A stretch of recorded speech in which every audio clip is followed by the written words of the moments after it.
जो कि इन्होंने बयान दिया है कि अम्बेडकर ये फैशन बन गया है और अगर इतना नाम भगवान का लेते तो स्वर्ग मिल गया होता या स्वर्ग मिल जाएगा। तो भाई साहब, मैं हाथ जोड़ करके विनती करती हूँ कि ऐसा स्वर्ग अमित शाह जी को मुबारक हो और आप जल्दी स्वर्ग सिधार जाएं। आप सीधा स्वर्ग जाइए, आपकी जगह संसद में नहीं है, आप सीधा स्वर्ग जाइए। हमारे लिए जो स्वर्ग है वो बाबा साहब ने यहाँ पर बनाया है, जिसमें हम रह रहे हैं ऑलरेडी। हमें किसी स्वर्ग की आवश्यकता नहीं है। संसद के अंदर आज जो अमित शाह जी खड़े हैं ना, जो बोल रहे हैं, वो मेरे बाबा साहब की बदौलत है, वो संविधान की बदौलत है, ना कि भगवान की बदौलत है। जिस टाइम में, जिस समय में हमारे शूद्रों के गले में हांडी और पीछे झाड़ू बंधी थी, तब वो भगवान ने नहीं हटाई थी, वो बाबा साहब भीमराव अम्बेडकर की देन है। तो दलितों के लिए, शोषित वंचित लोगों के लिए, जरूरतमंदों के लिए बाबा साहब भगवान से कम नहीं है, भगवान से भी बढ़कर हैं। और माफ़ी मांग, नाक रगड़ के, हाथ जोड़ करके बाबा साहब के सामने जाकर के, पूरे बहुजन समाज के सामने जाकर के माफ़ी मांग, अगर शर्म बची है थोड़ी सी। और आप तुलना कैसे कर सकते हैं भगवान की बाबा साहब से? जो काम बाबा साहब ने किए ना, वो भगवान ने नहीं किए हैं। कि भाई साहब, बीजेपी का कोई भी नेता जब भी वोट मांगने आए, तुम्हारी गली में, मोहल्ले में चप्पल से स्वागत करो इनका। हर इंसान जो क्रिमिनल होता है, अपराधी होता है या चोर होता है, वो गलती करने के बाद यही बोलता है कि भाई मेरा चोरी करने का उद्देश्य नहीं था, या मेरा मर्डर करने का उद्देश्य नहीं था, मेरा ये क्राइम करने का उद्देश्य नहीं था। जब चोरी पकड़ जाती है तो ठीक उसी तरह अमित शाह जी जो इस देश के गृह मंत्री हैं, ठीक है ना, इनका भी यही हाल है। जो कि इन्होंने बयान दिया है कि अम्बेडकर ये फैशन बन गया है और अगर इतना नाम भगवान का लेते तो स्वर्ग मिल गया होता या स्वर्ग मिल जाएगा। तो भाई साहब, मैं हाथ जोड़ करके विनती करती हूँ कि ऐसा स्वर्ग अमित शाह जी को मुबारक हो और आप जल्दी स्वर्ग सिधार जाएं। आप सीधा स्वर्ग जाइए, आपकी जगह संसद में नहीं है, आप सीधा स्वर्ग जाइए। हमारे लिए जो स्वर्ग है वो बाबा साहब ने यहाँ पर बनाया है, जिसमें हम रह रहे हैं ऑलरेडी। हमें किसी स्वर्ग की आवश्यकता नहीं है। हम अगर ज़रूरत है तो ये जो भाजपा के अमित शाह जी हैं, प्रधानमंत्री मोदी जी हैं, योगी आदित्यनाथ जी हैं और समस्त इनके पार्टी के कार्यकर्ता इन तड़ी पार लोगों को, इन मैं बोलूँगी बेवकूफ़ लोगों को, अनपढ़ से भी ज़्यादा गए भी थे। आप किस पर उंगली उठा रहे हो? सूरज की तरफ। भाई साहब, आसमान को देख करके थूकोगे ना, आसमान के ऊपर थूक नहीं जाएगा, वो तुम्हारे मुंह पर आके गिरेगा। वो हुआ है अमित शाह जी के साथ में।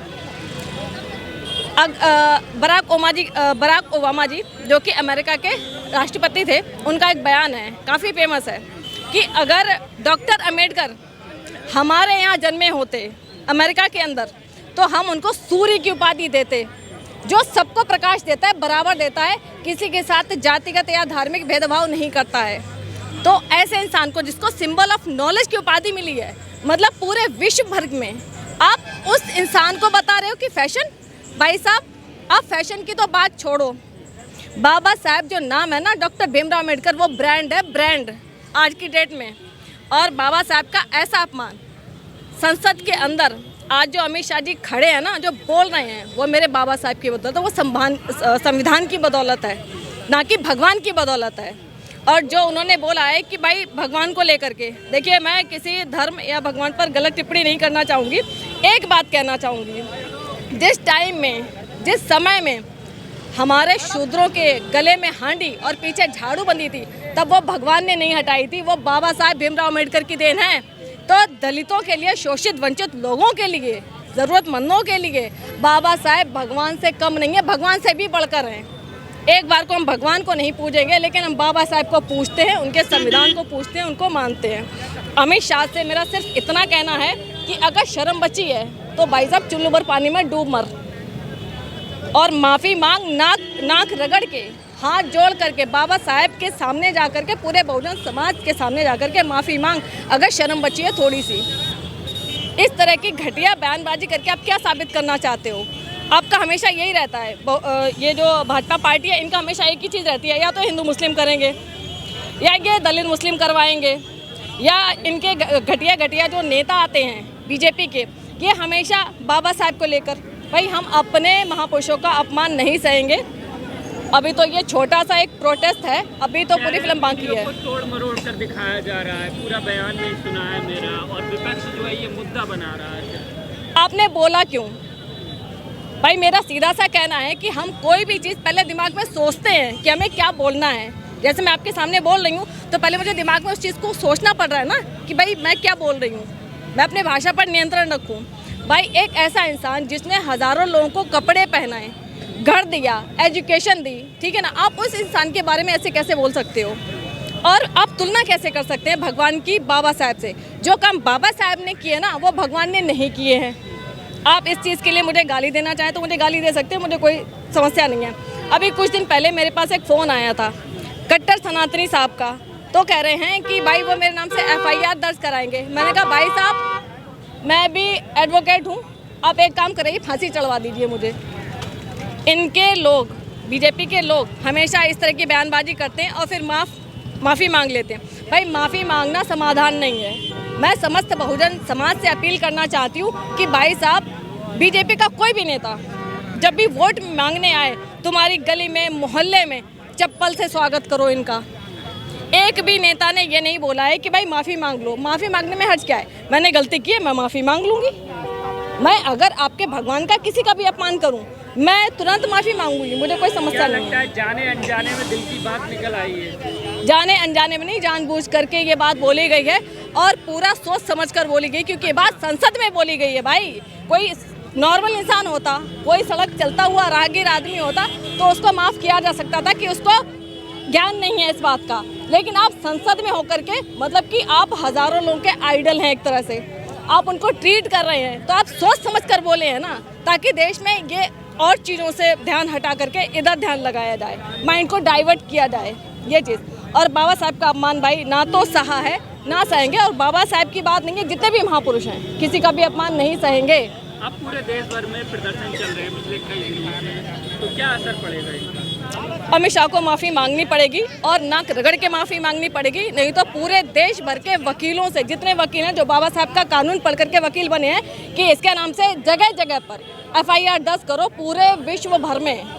अगर आप विदेश में भी हैं तो भाई साहब वहाँ से भी आप अपने लोगों को बोल करके FIR दर्ज करा सकते हैं। वो कार्रवाई कौन करेगा उनके खिलाफ? गृह मंत्री हैं तो क्या हुआ, कुछ भी बोलेंगे क्या? बाबा साहब के खिलाफ बोलेंगे?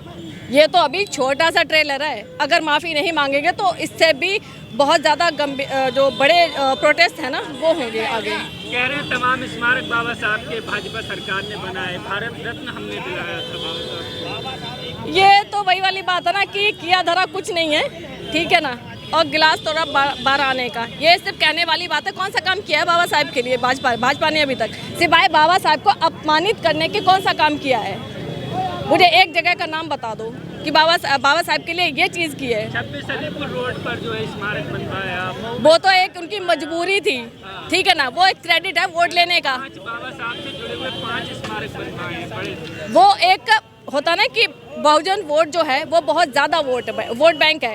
सारी पार्टियां इस टाइम पर, इससे पहले भी बाबा साहब थे, किसने क्या किया सबको पता है। वो एक वोट बैंक लेने का तरीका है कि हम तुम्हारे सपोर्ट है, लेकिन वो होता है पीछे से छुरा भोंकना। आगे से थाली है, पीछे से छुरा है, और तुम्हें खिलाएंगे, छुरा भी हम ही मारेंगे। अगर इनको तमीज़ कायदा होता तो ये ऐसा घटिया बयान नहीं देते। और प्रधानमंत्री को भी माफ़ी मांगनी चाहिए इस बात के लिए कि भाई इनके अंडर में है अमित शाह, तो इनको शर्म है कि नहीं है? वो तो बचाव कर रहे हैं प्रधानमंत्री, बचाव करने कह रहे हैं कांग्रेस ने पूरे जीवन भर बाबा साहब का अपमान किया है। भाई साहब गलती आपने की है, अमित शाह जी ने, अमित शाह जी को माफ़ी मांगनी चाहिए। आप दूसरे पे बोलो कि भाई ये मेरे साथ में खड़ा था, इसने किया, बोल तो मैं रही हूँ ना।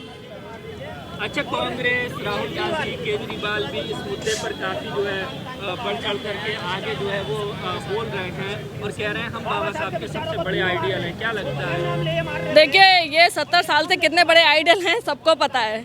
पिछले 70 सालों से कांग्रेस की सरकार थी, ठीक है ना, कितने बड़े आइडल रहे हैं ये सबको पता है। देखो काम के मामले में मैं कांग्रेस पार्टी को नहीं बोलूँगी, काम तो कांग्रेस पार्टी ने भी किया है, लेकिन ये जो राजनीति हो रही है, ठीक है ना, बाबा साहब के नाम से सब ये चाह रहे हैं कि हमें वोट बैंक मिल जाए, हमें वोट बैंक मिल जाए, हमें मिल जाए, बस ये चल रहा है उन लोगों के लिए।